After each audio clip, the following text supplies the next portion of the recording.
প্রায় 1 লাখ টাকার মতো হইতো। আরো অনেক বছর আগে শুনছি এটার মধ্যে পড়ে নাকি একটা বাচ্চা মারা গেছে, সবগুলা মাছ মারা গেছে। ভবিষ্যতে আরো সুন্দর সুন্দর ব্লগ করার ইচ্ছা আছে, আরো জায়গায় জায়গায় বিদেশ দেশ ওইরা ব্লগ করার ইচ্ছা আছে। অনেকগুলা গাছ একসাথে অনেক বড় বড়, এটা হইতেছে কবরস্থান। আসসালামু আলাইকুম, কেমন আছো তোমরা? আশা করি সকলেই ভালো আছো, আল্লাহর রহমতে আমি অনেক ভালো আছি। এমন আছি হইলো আমি আমার নানু গো বাসায়। আর তোমার আসার সময় বাগের রাস্তা দিয়ে আইতেছিলাম, তখন দেখলাম ওয়েদারটা অনেক সুন্দর। তারপরে এদিকে দেখলাম এদিকের ওয়েদারটাও সুন্দর, যার কারণে ভাবলাম যে ওয়েদারটা তোমাগুলোকে আজকে শেয়ার করি। যেহেতু ইদানিং কিছুদিন ধরে ব্লগ বানানো হইতেছে না, তো ছোটোখাটো একটা ভিডিও দিলে তোমরা দেখতে পারবা। আজকের ভিডিওর একটা মিনি ব্লগ হইব, তোমরা দেখো এই সৌন্দর্যটা। আমি চেষ্টা করি তোমার সুন্দর করে দেখানোর লেগা। আর বাতাস অনেক, ভয়েসটার মধ্যে নয় যাইতে পারে, তোমরা মানায় নিও। তো চলো যতটুকু পারি চেষ্টা করি তোমার এই জায়গার সৌন্দর্যটা দেখাই।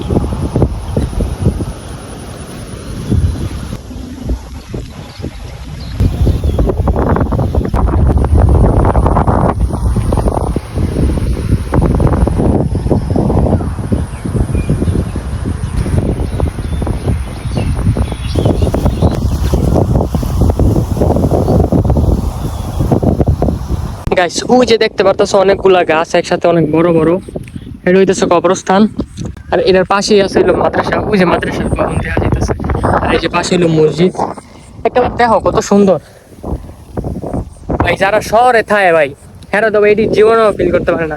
এখন কত হইলো এমন সুন্দর একটা পরিবেশ ভাই, বাড়ি না থাকুক তাও যদি এই একটা জায়গার মধ্যে এত সুন্দর একটা বাতাসের মধ্যে দেয়া 10 মিনিট 20 মিনিট আধা ঘন্টা বয়ে থাকা যায়, মনটা কিন্তু একদম ঠান্ডা হয়ে যায়। এমন সুন্দর বাতাস সবসময় ভাই পাওয়া যায় না।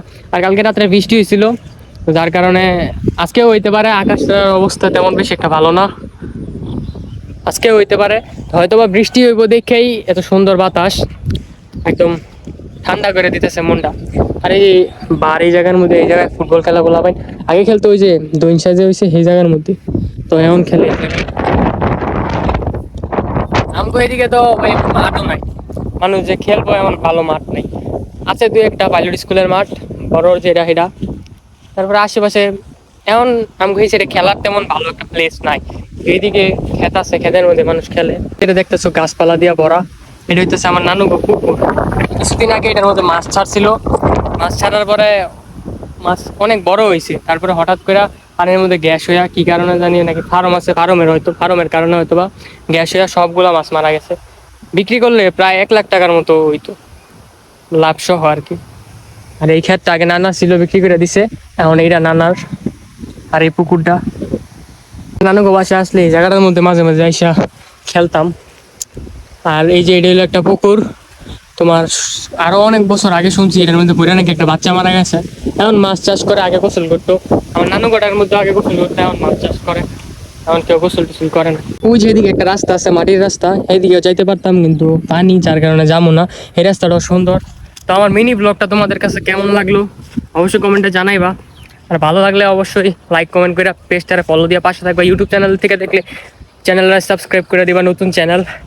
তোমরা সাপোর্ট করো, আরো সুন্দর সুন্দর জায়গা নিয়ে যাবো। এটা তো মাত্র ছোটখাটো একটা ব্লগ, ভবিষ্যতে আরো সুন্দর সুন্দর ব্লগ করার ইচ্ছা আছে, আরো জায়গায় জায়গায় বিদেশ দেশ ওইরা ব্লগ করার ইচ্ছা আছে। যদি তোমরা সাপোর্ট করো ইনশাল্লাহ সব স্বপ্ন পূরণ হইব। আল্লাহ হাফেজ।